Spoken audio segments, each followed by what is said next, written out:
할렐루야. 우리 오늘 할렐루야 찬양대 찬양 너무 은혜롭게 잘했죠. 뭔가 달라진 게 없습니까? 옷이 달라졌죠. 가운이 달라졌죠. 가운의 힘인지 어쨌든 참 좋습니다. 진짜 큰 대곡을 은혜 가운데 찬양해 주셔서 너무 감사를 드립니다. 여러분도 우리 찬양대를 위해서 더 많은 관심과 기도 많이 해주시기를 부탁드리겠습니다. 사랑하는 성도 여러분, 지난 한 주간 어떻게 사셨습니까? 교회는 한 주 동안에 상을 당한 가정도 있어서 위로하고 진방하고 예배하는 시간도 있었지만, 살아가다 보면 원하지 않아도 불안과 두려움과 염려거리들이 자꾸만 생겨나는 것을 보게 됩니다. 이만큼 살았으면 좀 적응될 만하고 다 이겨갈 법도 한데, 그럼에도 불구하고 생겨나는 새로운 일마다 우리는 반응하고 염려하고 두려워하고 살아가는 것이 사실입니다. 그렇습니다. 사람에게는 누군가에 대한 두려움이 있고 미래에 대한 두려움도 있을 수밖에 없습니다. 방금 확인을 하고서도 뒤돌았으면 또 불안하고 걱정스러운 게 너무나 많죠. 계약은 확실하게 되었는지, 더 큰 병원에는 안 가도 되는지, 가스불은 잠궜는지, 저 사람의 말은 믿어도 되는지, 심지어 어떤 사람은 교회를 다니면서도 불안하고 하나님의 이름을 부르면서도 불안해하기도 합니다. 왜 그럴까요? 왜 그렇게 불안하고 왜 그렇게 두려워하며 살 수밖에 없을까요? 관계가 깨어졌기 때문입니다. 하나님과의 관계가 깨어지고 어그러지면 어떤 일을 하더라도 우리는 두려워하고 불안할 수밖에 없죠. 사람과의 관계가 깨어지면 우리는 고독감과 소외감을 경험할 수밖에 없습니다. 내가 사랑하는 사람, 아주 친한 사람과 관계가 깨어져도 우리는 외로움을 느낄 수밖에 없습니다. 부부, 자녀, 친구의 관계가 깨어져도 우리는 소외감을 느끼고 혼자라는 그 외로움을 경험하게 되는 거죠. 아니, 나 자신과의 관계가 깨어져도 인생의 허무함을 느낄 수밖에 없습니다. 그러면 우리는 그 순간 우리 스스로에게 이렇게 묻습니다. 나는 누구지? 나는 왜 살아가는 거지? 인생의 허무함을 더 가속시키게 되는 것입니다. 이제 오늘 본문의 말씀을 통해서 우리는 하나님과의 관계를 확인하고 더불어 믿음의 확신에 대해서도 함께 말씀을 나누면서 말씀의 은혜와 도전의 시간이 되었으면 좋겠습니다. 오늘 말씀을 통해서 첫 번째 나누기를 원하는 것은 성경적으로 하나님과 이스라엘의 관계에 대해서 먼저 알았으면 좋겠습니다. 오늘 본문 말씀 8절 말씀 한번 보실까요? 이 8절 말씀을 보시면 하나님과 이스라엘의 관계에 대해서 나옵니다. 8절 말씀 다 같이 읽겠습니다. 그러나 나의 종 너 이스라엘아, 내가 택한 야곱아, 나의 벗 아브라함의 자손아. 성경은 나의 종 너 이스라엘아 라고 오늘 본문을 시작합니다.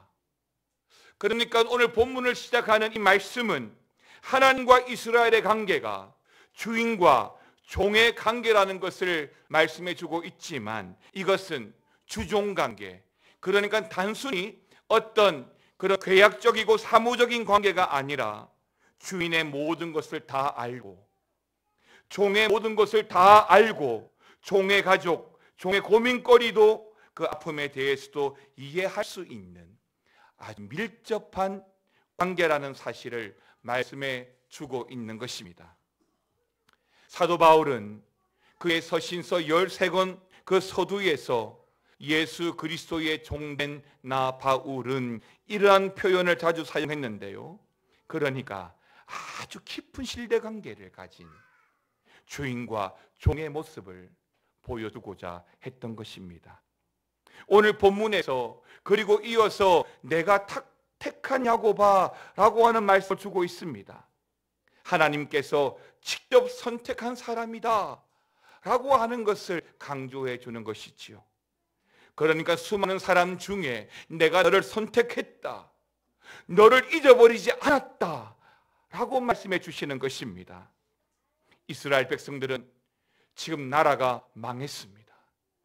인생도 실패하면서 어느 때보다도 상실감, 좌절감, 패배감으로 절망하고 있습니다.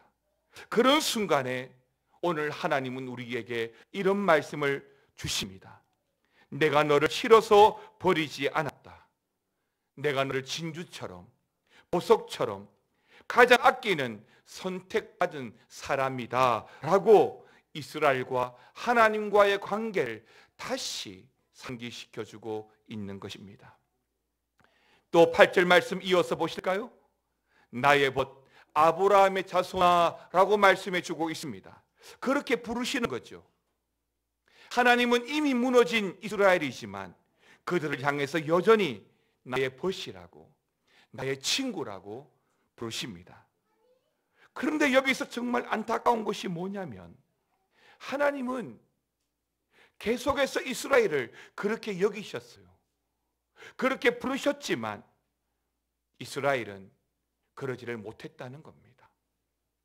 평상시처럼 정상적인 관계가 지속이 될 때는 전혀 불안하지 않고 또 그 사람을 보면 볼수록 행복하고 안심이 되고 뿌듯했는데, 그러나 죄를 지어서 하나님과의 관계가 깨어지고 나니까 모든 것이 겁나고 불안하고 벌거벗은 것도 겁나고 두려워하고 그렇습니다. 오늘 본문에서 이스라엘은 불안하고 두려워하고 무엇이든지 급에 잔뜩 질려 있습니다. 그런데 하나님께서 8절 말씀처럼 그렇게 그 관계를 유지시켜 줄 거라고 생각하지 못하고 온통 두려움에 휩싸여 있는 겁니다. 아무것도 하지 못하고 그냥 주저만 앉아 있는 겁니다. 그래서 하나님은 그 해결책으로 아브라함을 불러옵니다. 믿음의 조상 아브라함을 상기시켜서 오래전 갈대아 우르에서 이스라엘의 조상, 믿음의 조상 그 아브라함을 부르셨던 것처럼 오늘 그 이스라엘에게 이렇게 말씀해 주고 있는 겁니다. 여러분 9절 말씀 보실까요? 다시 한 번 더 같이 읽겠습니다.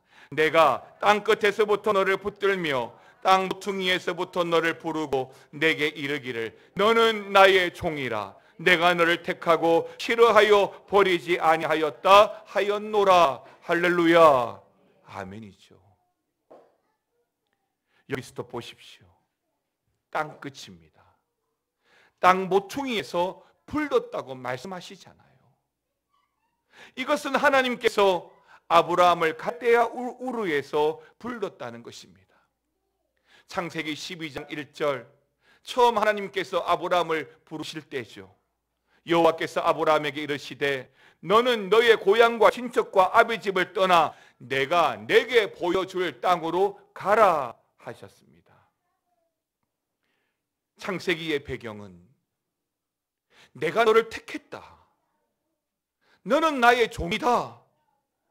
나는 너를 친구처럼 사랑한다. 그런 관계적인 배경이 깔려있는 성경입니다. 왜냐하면 하나님과의 그런 관계가 없으면 굳이 하나님이 먼저 우리를 부르실 이유가 없기 때문입니다. 그러니까 여러분, 우리를 귀찮게 하고 또 뭔가 어떤 일을 시키려고 우리를 부르시는 게 아니에요. 직분을 받았다라고 하는 것도 하나님과의 관계가 무엇보다도 올바로 서 있어야 되잖아요. 때가 되어서 직분을 받고 순수에 따라서 직분을 받는 것 아니잖아요. 그냥 일이 문제라면 전능하신 하나님께서 얼마든지 혼자 다 하실 수 있습니다. 여러분, 일을 하시면서 직장이든 군대든 가정이든 정말 일 못하시는 분들과 함께 일해 보셨습니까? 그때는 속 터지죠. 일 바쁘게 돌아가는데 손발이 맞지 않아요. 뭘 해야 될지 몰라요. 서두르고 당황해서 걸음만 깨뜨립니다. 그때는 어떤 마음이 들까요?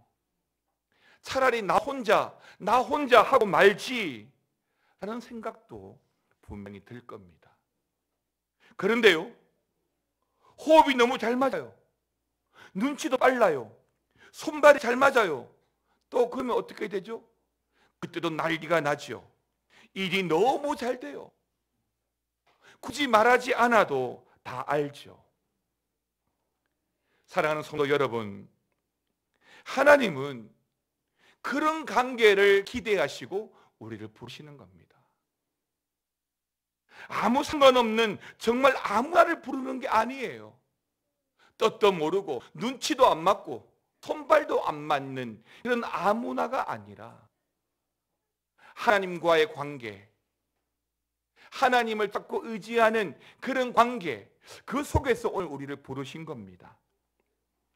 오늘 여러분들이 지금 이 자리, 이 예배의 자리에 부름받은 것 역시도 하나님이 우리를 친구로, 신뢰하는 종으로, 선택한 백성으로 인정하셨기 때문임을 기억하시고 온전히 주님만 바라보고 그 이스라엘의 하나님을 찾고 의지하며 살아가는 저와 여러분 되시기를 주의 이름으로 축원합니다. 두 번째는 사랑하는 자를 부르시는 하나님을 여러분들이 보셔야 합니다. 조금 전 9절에서 하나님은 아브라함에게 나의 종이라고 했고 나의 택함을 받았다 했고 싫어서 버리지 않았다라고 했습니다. 그러니까 내가 좋아한다는 말을 굳이 그렇게 표현하신 것이죠. 포기하지 않았다는 것을 강조하는 말씀인 것으로 여러분 믿으셔야 합니다. 하나님과의 관계가 깨어져서 불안해하고 있는, 두려워하고 있는 이들 이스라엘 백성들에게 하나님은 이사야 선지자를 통해서 회복의 메시지를 주시는데 그 말씀이 오늘 이사야 41장이고 지금 보실 10절의 말씀인데요. 10절 말씀 한번 보시겠습니까? 같이 읽겠습니다. 두려워하지 말라. 내가 너와 함께함이라. 놀라지 말라. 나는 내 하나님이 됨이라. 내가 너를 굳세게 하리라. 참으로 너를 도와주리라. 참으로 나의 어려운 오른손으로 너를 붙들리라. 아멘입니다. 저도 이 말씀을 굉장히 붙들고 암송하고 있는 말씀인데요. 다시 한번 보십시오. 두려워하지 말라라고 했습니다. 내가 너와 함께함이라. 놀라지 말라. 나는 내 하나님이 됨이라. 내가 너를 굳세게 하리라. 참으로 너를 도와주리라. 참으로 나의 어려운 오른손으로 너를 붙들리라고 우리 하나님께서 말씀 주셨습니다. 사랑하는 성도 여러분, 두려워하지 않아도 되는 근거가 뭐라고 했습니까? 하나님이 함께 하시기 때문이라고 했습니다. 물론 불치병, 사업의 실패, 자존감이 무너졌을 때에 정말 두려워할 수도 있습니다. 그러나 어떤 순간일지라도 그래, 하나님이 나와 함께 하신다는 그 사실을 기억하고 살아간다면 얼마든지 그 두려움쯤은 이겨낼 수 있을 거라고 믿습니다. 때때로 우리가 고통을 당하면 사실 하나님이 보이지 않습니다. 감당할 수 없는 어려움을 당하면 아무리 하나님의 이름을 불러도 하나님이 기막으시고 들어주시지 않는 것 같습니다. 너무 멀리 계신 것 같습니다. 그런데요, 여러분의 손바닥으로 얼굴을 한번 가려보십시오. 근심만 바라보면 근심 너머에 역사하시는 하나님을 결코 볼 수가 없는 겁니다. 하나님은 분명히 말씀하셨습니다. 걱정하지 마라. 내가 여기 있다. 내가 내 하나님이다. 그러나 우리가 하나님을 믿는다고 해서 우리에게 주어진 문제와 고통과 위기와 어려움이 다 사라졌나요? 사실 사라지지 않고 여전히 남아있는 것을 볼 때도 많죠. 기도한다고, 주의 이름으로 부른다고 모든 문제가 다 해결되고 고통이 없어지는 것도 사실은 아닙니다. 문제와 고통과 어려움은 여전히 남아있을 수도 있습니다. 그러나 하나님께서 그 고난, 그 문제, 그 위기, 그 질병 이길 힘과 능력을 주시는 겁니다. 전에는 그 문제가 나를 덮었고 그 걱정이 어떤 생각도 못하게 했지만 하나님은 그 문제를 문제되지 않게 하고 그 두려움 되지 않게 하여 주셔서 능히 이길 힘을 주신 것이지요. 우리의 가장 큰 문제가 뭐냐면 겁을 먹는 겁니다. 두려워하는 것이죠. 겁만 먹지 않아도 어떤 문제라도 이겨갈 수가 있는 것입니다. 사랑하는 성도 여러분, 행복과 불행이 어떻게 결정되는지 아십니까? 동전 하나를 던져서 앞면 뒷면 이렇게 운을 따져서 행복과 불행이 주어집니까? 당연히 아니겠죠. 그러면 다른 사람에 의해서 나의 행복과 불행이 주어집니까? 그것도 아닙니다. 행복과 불행은 내가 선택하는 거예요.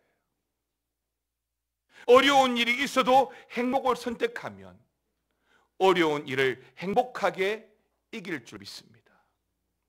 사랑하는 성도 여러분, 불행 쪽으로 선택하지 마시기 바랍니다. 행복을 선택하고 살아가십시오. 여러분들은 사랑받기 위해 태어난 사람입니다. 이것을 믿고 행복을, 축복을 선택하시기 바랍니다. 조금 전에도 불렀지만 당신은 사랑받기 위해 태어난 사람, 지금도 그 사랑받고 있지요. 그냥 허투루 하는 소리가 아닙니다. 우리는 축복의 사람입니다. 하나님의 사랑을 받고 있는 사람이지요. 때문에 어떤 것도 하나님과 우리의 관계를 결코 막을 수 없고 허물 수 없다면 우리를 불행하게 만들 수도 없다는 사실을 믿으셔야 한다는 것입니다. 왜냐하면 우리는 이미 행복을 선택했고 하나님을 선택했기 때문입니다. 마귀가 아니라 하나님을, 이 땅이 아니라 저 하늘을 선택했습니다. 때문에 우리를 가로막을 수 있는 것은 아무것도 없죠. 죽음도, 질병도, 실패도 우리를 막지 못합니다. 그것이 두려움으로 우리에게 올 수 있지만 하나님이 함께 하신다는 그 사실을 믿을 때에는 그것이 끝까지 두려움으로 남아있지는 않을 겁니다. 마지막 세 번째는 우리를 도우시는 그 하나님을 확신하고 살아가시기 바랍니다. 조금 전에 보셨던 10절에서 하나님이 뭐라고 하셨죠? 내가 너를 어떻게 해준다고요? 굳세게 해준다라고 했죠. 참으로 어떻게 한다고요? 너를 도와줄 것이라고 했습니다. 참으로 나의 어려운 오른손으로 너를 도와줄 것이다라고 했습니다. 하나님이 계속해서 말씀하시는 게 뭐죠? 내가 너를 도와줄 거야 라고 하는 거예요. 우리에게 필요한 건 뭡니까? 믿음이죠. 교육관 건축도 그렇지 않습니까? 믿음으로 하는 거죠. 어떤 믿음이죠? 하나님이 도와주실 거야. 그 믿음 붙들면 하나님의 역사를 경험할 줄 믿습니다. 그러므로 우리는 하나님의 말씀에 귀를 기울여야 할 것입니다. 여러분, 이보다 강력한 말씀이 어디 있습니까? 하나님이 이렇게 약속하셨음에도 불구하고 믿지 않는다면 그건 우리 손해죠. 우리 인격과 우리 신앙의 문제죠. 울고 있는 어린 자녀에게 부모가 다가가서 울지 마, 엄마 아빠만 믿어, 엄마 아빠가 다 해줄게 라고 했는데 어린 아이가 나는 엄마 아빠 믿을 수 없어, 못 믿어 라고 의심한다면 그때 얼마나 속상할까요? 다른 것도 아니라 자녀가 부모를 믿지 못한다면 부모의 마음이 어떨까요? 사랑하는 성도 여러분, 오늘 본문에서 하나님께서 반복해서 오늘 우리에게 말씀해 주시는 게 뭐죠? 도와주겠다는 겁니다. 그냥 믿으십시오. 그냥 선택하시면 됩니다. 그러면 우리의 인생이 축복으로 변할 줄 믿습니다. 영국 속담에 아는 것이 힘이다 라고 하는 말이 있습니다. 그런데 꼭 그렇지만 않습니다. 아는 것이 힘이 아니라 아는 것을 확신하는 것이 힘이기 때문이죠. 아는 것으로 끝나는 것이 아니라 그 아는 것을 믿음의 영역으로 끌어내리는 것이 힘인 것입니다. 머리로 아는 것이 아니라 마음으로, 삶으로 아는 것을 믿고 신뢰하고 실천해야, 그래서 믿음이라는 것은 안 되는 것이 되고 없는 것이 있고 불가능한 것이 가능한 것으로 되어지는 줄 믿습니다. 기독교 목회 데이터 연구소라는 단체가 있습니다. 그 단체에서 이런 설문을 조사했는데요. 타 종교에도 구원이 있는가? 불교에도, 이슬람에도 구원이 있는가? 라고 물었습니다. 두 부류에게 물었습니다. 먼저 한 부류는 옛날에 교회를 다니다가 지금은 교회를 다니지 않는 사람, 여러 설문조사를 할 때 나는 기독교인이라고 표시하는 사람들 중에 지금은 교회를 다니지 않는 사람들에게 물었습니다. 다른 종교에도 구원이 있습니까? 그런데 놀랍게도 무려 62%가 다른 종교에도 구원이 있습니다라고 표시를 했습니다. 또 한 부류, 그러니까 현재 여러분들처럼 교회를 잘 다니는 사람 중에 물었습니다. 다른 종교에 구원이 있습니까? 얼마나 될까요? 저한테 먼저 묻더라고요, 그 목사님이. 그래서 저는 현재 담임 목사로서 당연히 0% 아니 0%가 되어야 합니다라고 말했습니다. 그런데 놀랍게도 교회를 잘 다니는 사람 중에도 무려 25%가 다른 종교에도 구원이 있다라고 믿고 있다는 겁니다. 여러분은 어떻습니까? 여러분들은 어떻게 생각하십니까? 그 목사님이 저보고 그러더라고요.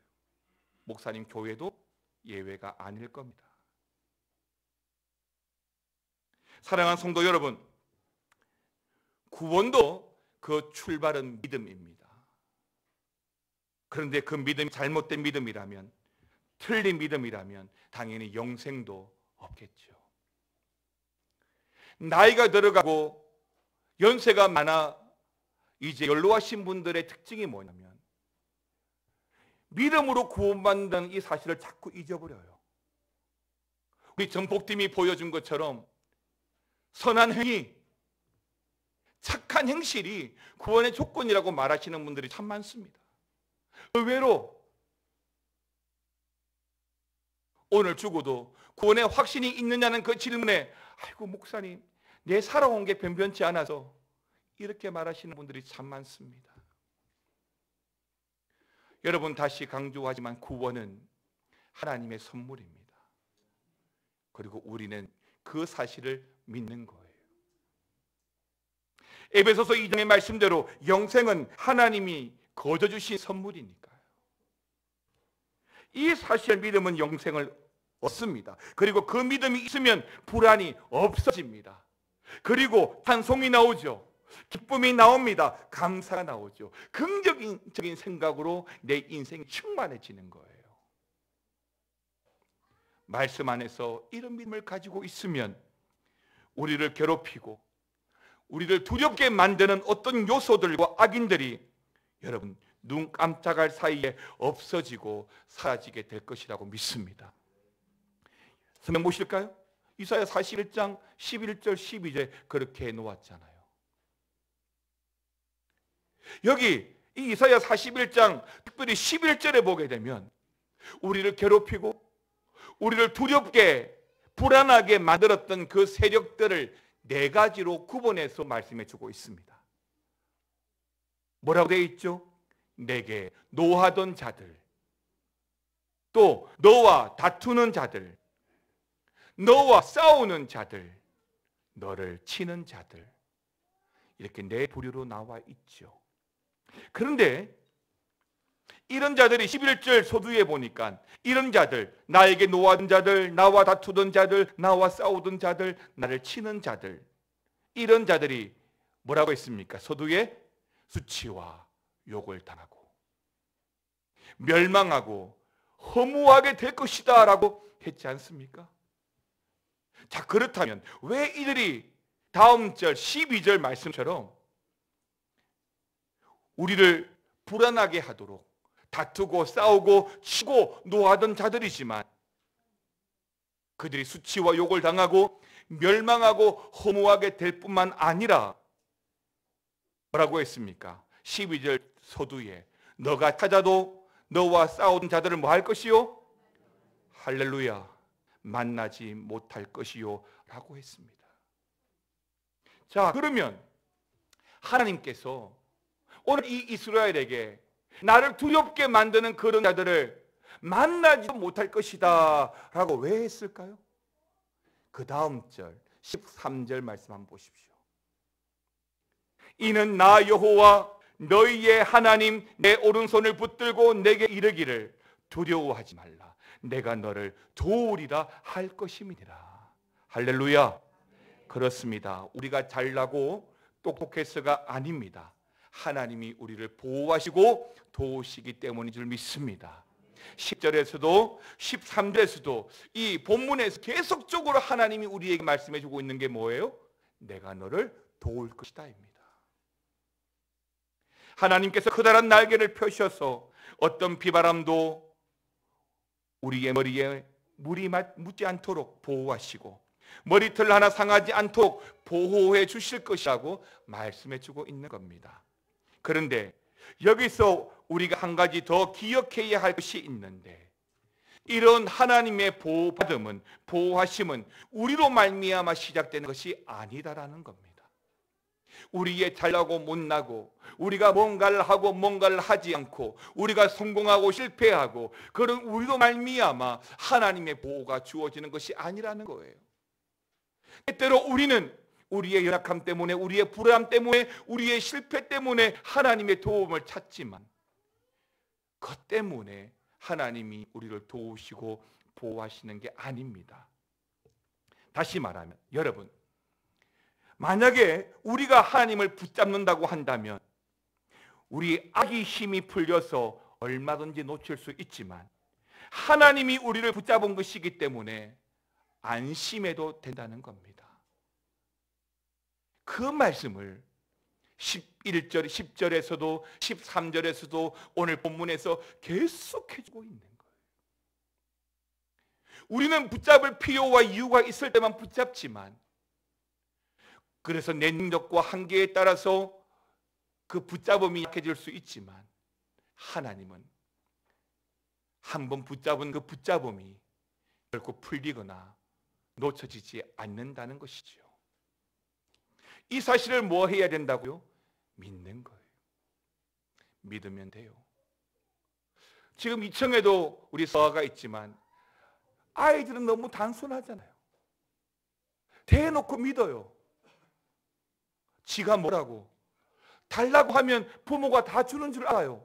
안 그러면 어떻게 해요? 생떼 부리죠. 땡강 부립니다. 그러면 줄 줄 알거든요. 하나님과 우리의 관계는요, 오늘 본문에서 계속 약속해 주셨어요. 내가 너를 도울 거야. 내가 너와 함께 할 거야. 이 사실을 믿으면 됩니다. 사랑하는 성도 여러분, 우리 하나님은요, 마징가는 아니지만 천하무적입니다. 어떤 적도 무너뜨리는, 어떤 악한 세력도 무너뜨리는 분이시죠. 전쟁은 여호와께 속했습니다. 전쟁은 하나님이 하십니다. 그분은 우리를 보호하시고 우리를 굳세게 하시고 우리를 도와주시고 우리의 손을 붙잡아 주시는 줄 믿습니다. 여러분 다시 성경 말씀 보실까요? 14절과 15절 말씀도 같이 읽었으면 좋겠습니다. 시작.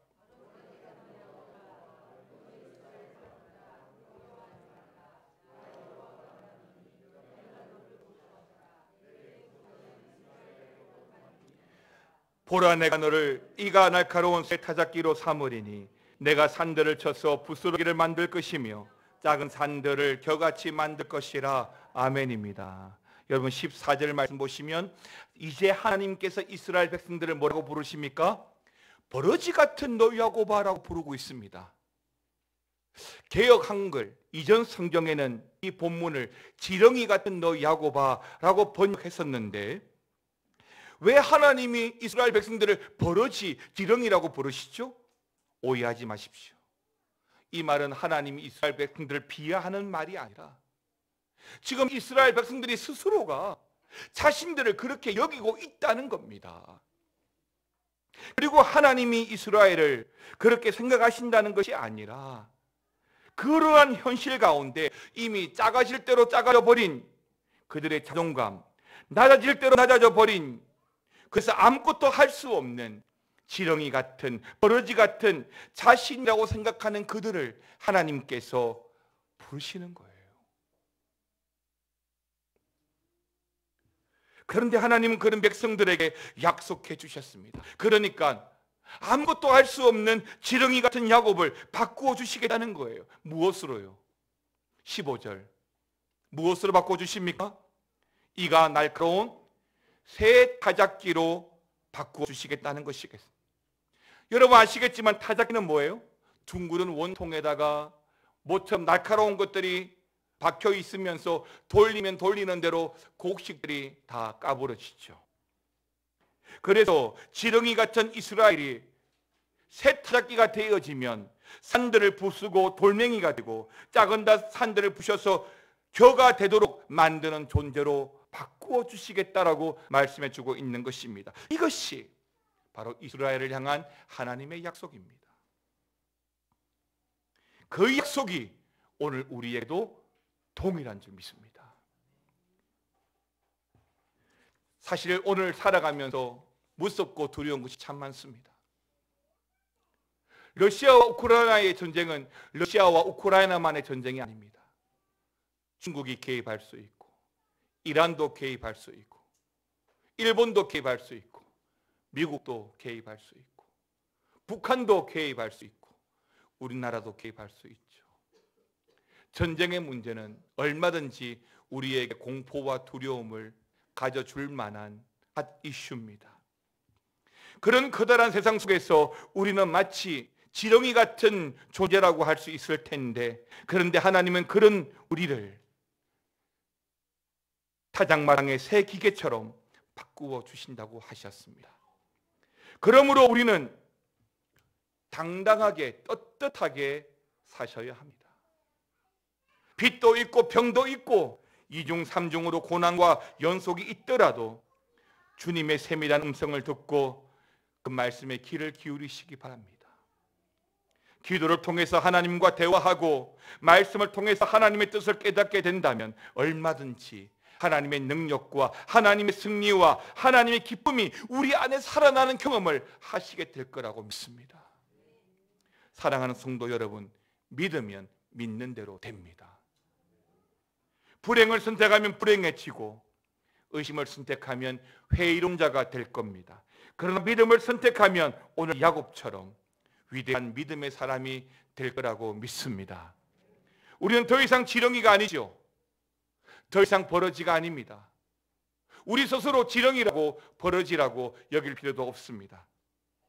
왜? 하나님께서 우리에게 믿음의 타작기계가 되게 해 주셨습니다.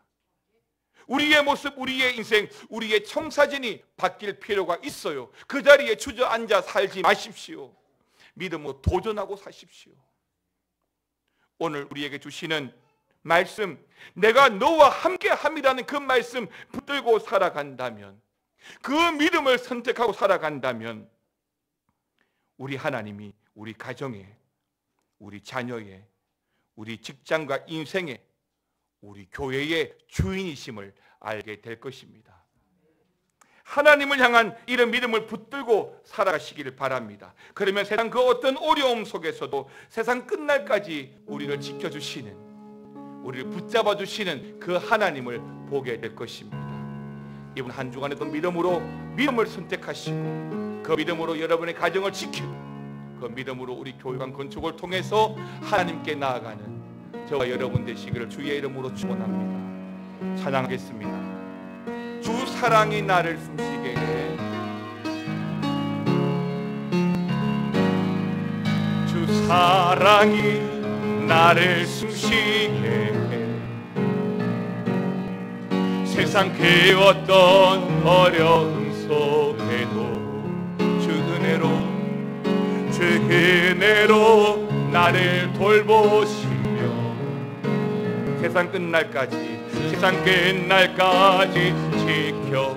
다시 한 번 더 주 사랑이 나를 숨쉬게 해. 주 사랑이 나를 숨쉬게 해. 세상 그 어떤 어려움 속에도 주 은혜로 나를 돌보시며 세상 끝날까지 지켜주시네.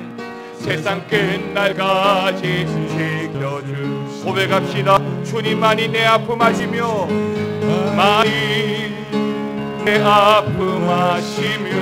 주님만이 내 맘 어루만지네. 주님만이 내 맘 어루만지네. 어느 누구도 나를 향하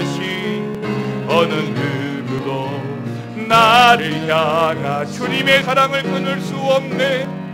주님의 사랑을 끊을 수 주님만이 내 능력이시며 주님만이 나의 구원이시네. 주님만이 나의 구원이시네. 어느 누구도 나를 향하 주님의 사랑을 끊을 수 없네. 주님의 사랑을 끊을 수. 다 함께 일어나셔서 주님만이 내 아픔 아시며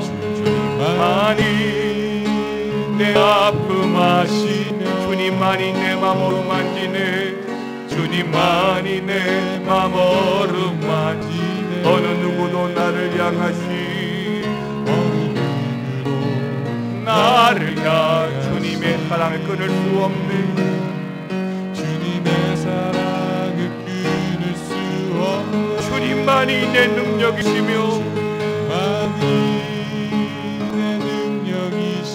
주님만이 나의 구원이시네. 주님만이 나의 구원이시네. 어느 누구도 나를 향하시.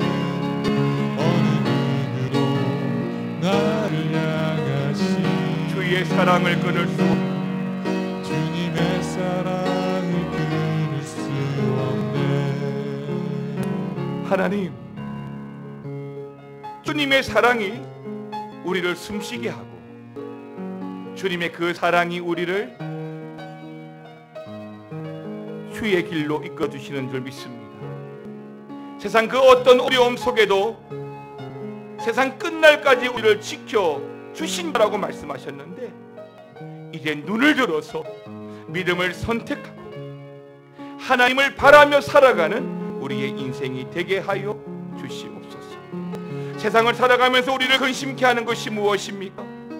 우리를 불안케 하는 것은 무엇입니까?